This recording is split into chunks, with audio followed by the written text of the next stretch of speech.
Hind news Urdu के नाजरीन को मेरा आदाब। इस वक्त हम मौजूद है हावड़ा तृणमूल कांग्रेस के मुस्लिम चेहरे समझे जाने वाले और साबिक councillor general secretary Mohammad Salim साहब के साथ, जिनकी एक पहचान मिली रहनुमा और फलाही कामों के लिए भी है। सलीम साहब के मुतल्लिक कहा जाता है कि आप बिलखुसूस तौर पर हावड़ा में आबाद उर्दू आबादी की मुकम्मल रहनुमाई भी करते हैं। जब कभी कोई मसला यहाँ के लोगों को पेश आता है तो सबसे पहले उसे हल करने के लिए सलीम साहब पहली सफ़ में दिखाई देते हैं। इस बात का ताज़ा मिसाल योम आशूरा के दिन बेलियस रोड इलाके में पेश आया। एक फ़िरका वाराना माहौल जब कायम होने लगा तो इस साजिश को नाकाम बनाने के लिए सलीम साहब ने अपनी पूरी मेहनत की और बेकसूर नौजवानों की रहनुमाई के लिए उन्होंने अपना एक अहम रोल अदा किया। आइए जानते हैं उनसे इस ताल्लुक़ से उनकी ख़यालात।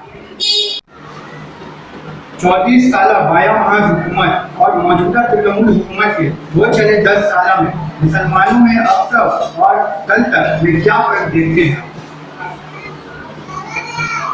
देखिए, सन 1977 में पूरे मुल्क में कांग्रेस का सफाया हुआ और मगरबी बंगाल की सरकार भी तब्दील हो गई। सीपीएम की सरबराही में बाया मुहाज की सरकार बनी और 34 सालों तक यहाँ के मजदूर, किसान, तलबा, हर फिरके के लोग न चाहते हुए भी ये हुकूमत, सीपीएम की हुकूमत 34 साल तक कायम रही। अपने कैडरों के रोक दबदबे से इलेक्शन के ज़माने में उनके लूटमार और इलाके में दहशत का माहौल जो बनाया था उन लोगों ने, लोगों को वोट देने का तो मौका ही नहीं मिलता था और कुछ लोग वोट जो देना चाहते थे उनके ऊपर इस किस्म का रोब दबदबा इनका और दहशत कायम रहता था कि नहीं चाहते हुए भी लोग वोट दे देते थे और जो नहीं देते थे उनका वोट सारे मार्कसी कैडर अपने तौर पे वो वोट मार्क्सवादी कम्युनिस्ट पार्टी के हवाले कर देते थे या बाया मुहाज की दूसरी शरीक पार्टियों को दे दिया करते थे। तृणमूल हुकूमत का मुसलमानों के ताल्लुक से ऐसा काम जिससे मुसलमानों को कोई फायदा हासिल हुआ? देखिए, 34 साल की हुकूमत में बाया मुहाज ने जिस तरह से बंगाल को अपाहज बना के रखा था, उसको हल करने के लिए ये 10 बरस का वक्फा काफ़ी नहीं होता है। और आपने देखा कि 34 साल में बाया मुहाज ने जो काम नहीं किया था, दीदी की हुकूमत, दीदी ममता बनर्जी और हमारे हल्दी अजीज़ लीडर हावड़ा ज़िला तृणमूल कांग्रेस के रूहनुमा और हमारे मरकज़ी हावड़ा के एमएलए और एक जिम्मेदार मंत्री हैं, वो मगरबी बंगाल तृणमूल कांग्रेस की सरकार की, अवामी सरकार की वो जिम्मेदार मंत्री हैं। उनकी सरबराही में हावड़ा का कारवां गरीबों के लिए, फलाही काम के लिए, आम लोगों के लिए, तलबा और तालबात के लिए बेशुमार काम तृणमूल कांग्रेस की सरबराही में हुआ है। आपने देखा कि जिन रास्तों की मरम्मत नहीं हुई थी 34 सालों में, हमारे तृणमूल कांग्रेस के दौरे हुकूमत में वो तमाम तर रास्ते, छोटे बड़े रास्ते बनवाए गए, निकासी का इंतज़ाम किया गया। जिन रास्तों पे 100 पावर का बल्ब नहीं जलता था खंबे में, आज वहाँ मरकरी लाइट आप देख पाएंगे, रोशनी का इंतज़ाम देख पाएंगे, पीने का पानी का इंतज़ाम घरों तक मुहैया किया गया है। इलाके में प्रेशर बढ़ाने के लिए, पानी का प्रेशर बढ़ाने के लिए आपने देखा होगा कि जगह जगह बूस्टिंग स्टेशन बनवाकर उस इलाके में पानी की रसाई की गई है। ये हमारे तृणमूल कांग्रेस की सरबराह ममता बनर्जी की देन है, जिन्होंने एक हद तक जो कोशिश की है कि आपने देखा होगा कि मगरबी बंगाल सिर्फ हिंदुस्तान में नहीं पूरे दुनिया में मशहूर हो चुका है। कन्याश्री आज आप देख रहे हैं कि पूरी दुनिया में अगर किसी प्रोजेक्ट को सबसे ज़्यादा सराहा गया है तो मगरबी बंगाल की वज़ीर आला ममता बनर्जी ने जो कोशिश किया है, कन्याश्री को पूरे दुनिया में सराहा गया है। ये इस सरकार की सबसे बड़ी कामयाबी है जो हिंदुस्तान, जिसका जादू हिंदुस्तान में नहीं बल्कि दुनिया में सर चढ़ के बोल रहा है। बीजेपी एक तरफ तृणमूल हुकूमत पर इल्जाम आयद कर रही है कि वो 30% लोगों की मुफाद के लिए काम करे या पॉलिटाइजेशन की सियासत करे, इस पर आपकी क्या है? देखिए, ये तृणमूल कांग्रेस है जिसकी सरबराह ममता बनर्जी हैं और इत्तेफाक से उन्होंने बिल वास्ता या बिला वास्ता सभी पार्टियों को झेला है, सबों के साथ रह के उनको एक तजुर्बा हासिल है। देखिए, हम लोग सबसे पहले हिंदुस्तानी हैं और ममता बनर्जी की सरकार ना हिंदुओं की खुशामद करती है ना मुसलमानों की खुशामद करती है, बल्कि मुसलमान आज़ादी से लेकर ममता बनर्जी की सरकार के आने तक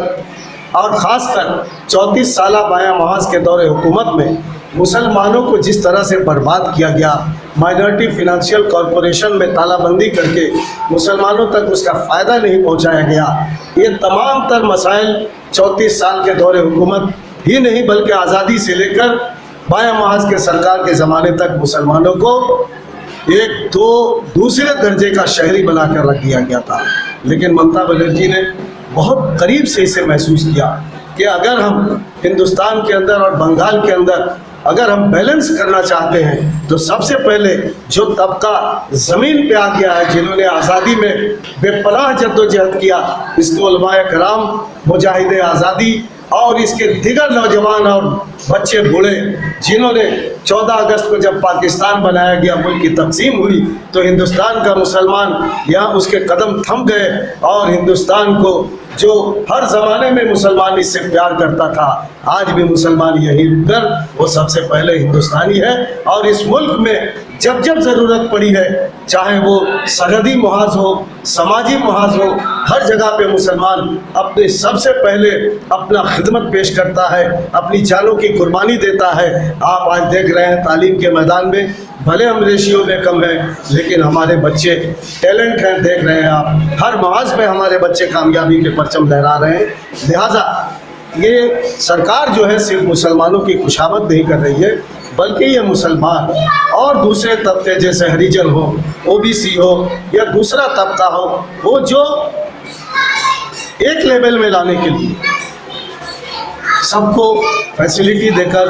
एक नया हिंदुस्तान, नया बंगाल बनाने की कोशिश कर रही है कोई लीडर, तो उसका नाम ममता बनर्जी है। मुसलमानों के पास उनके हकूक़ पहुँचा रही है। आज ममता बनर्जी हमारे अइम्मा हज़रात, हमारे मुअज्जिन, हमारे मदरसों को रिकॉग्नाइज कर रही है। आज आप हमारे उर्दू मीडियम के स्कूल के जो टीचर थे, पैरा टीचर बनाकर उनके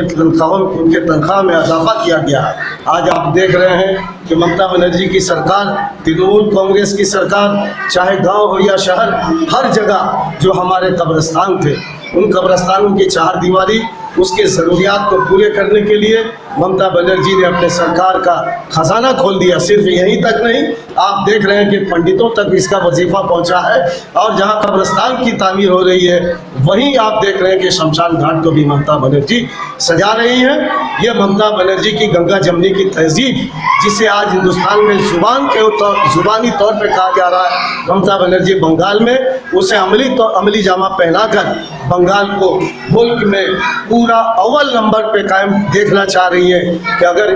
भारत में कोई सच्चा हिंदुस्तान देखना चाहता है, सच्चे हिंदुस्तान के कल्चर और तहजीब को पसंद करता है, तो आए हमारे बंगाल में देखे, जिसकी सरबराह ममता बनर्जी।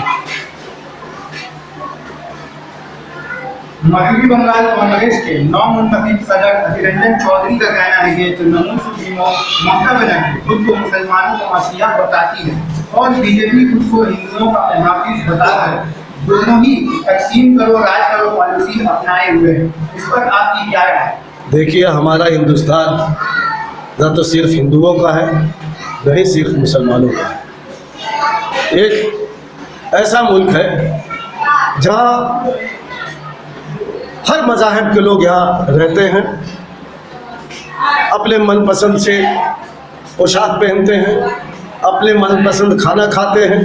अपने तकरीबात को कायम करते हैं, अपनी मज़हब के दायरे में रह के अपने अपने मज़हब का काम करते हैं। आज तक वो कायम है, लेकिन आप खुद फैसला करें कि आज ये माहौल बांटो, फूट डालो और हुकूमत करो, ये किस पार्टी के जानिब से हो रहा है मुझसे ज़्यादा अच्छी तरह आप लोग खुद ही जानते हैं। आज जहाँ तक सवाल है कि ममता बनर्जी मुसलमानों को पसंद करती हैं और नरेंद्र मोदी, अमित शाह या भारतीय जनता पार्टी हिंदुओं को पसंद करती है, नहीं, वो हिंदुओं को पसंद नहीं करती है। हिंदुओं को पसंद करती तो आप जो नोटबंदी का मामला है, जीएसटी का मामला है, नोटबंदी करके गरीब मुसलमान के घरों में कितना पैसा रखा हुआ है, बैंक बैलेंस उनका कितना है, अक्सरियत हिंदुओं की है। ये नोटबंदी के शिकार अक्सरियत हिंदू भाइयों की है और इसका शिकार हमारे हिंदू भाई हुए। और मुसलमानों की तादाद जो यहाँ हमारे हिंदुस्तान में है उसके रेशियो के हिसाब से मुसलमान गरीबों में गिनती होता है और बैंक बैलेंस उनका हुआ ही नहीं, तो नुकसान कहाँ से होगा? अगर नुकसान भी हुआ है तो थोड़ा हुआ है। जिस हिंदुइज्म का नारा देकर नरेंद्र मोदी, अमित शाह, भारतीय जनता पार्टी या दिलीप घोष कह रहे हैं नोटबंदी, जीएसटी या दीगर जो उनके जो प्रोग्राम हैं, इससे अगर सबसे ज़्यादा किसी को नुकसान पहुंचता है तो हिंदू भाइयों को ही पहुंचता है।